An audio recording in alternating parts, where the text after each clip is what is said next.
So a brief scare aboard the U.S.S. Lexington Museum this morning. Visitors say they heard a loud bang. Yeah, and as you can see, it prompted one visitor to take to Twitter and say, "Something just blew up, wish me luck." Turns out it was not anything particularly dangerous. It was a busted water pipe. Our Bill Churchwell is here now with the details. Bill? Everyone is okay. No one was hurt, but that big bang was loud enough to be heard throughout the entire ship, startling some visitors. We went to the lower decks and we had been there for a good while, and then you hear this big kind of boom and you feel it kind of shake.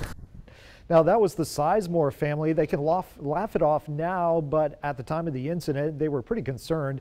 The 3 to 4 inch pipe burst about 10:30 this morning towards the back of the ship, spewing water onto the main hangar deck. Staff with the Lex jumped into action and rerouted visitors and roped off the Tour 4 stairs that lead to the lower deck. And as soon as that burst and we saw water going on the deck, we immediately cleared all the guests out from that area. Safety is absolutely paramount. It's the #1 thing that we have here for concern for our guests. And as soon as the area was clear and safe for guests, the staff went to work on cleaning up that big mess. Through all of this, the ship stayed open for business. Banta tells me that the pipe will most likely need to be replaced, and they are looking into what caused that pipe to break in the first place. Back to you.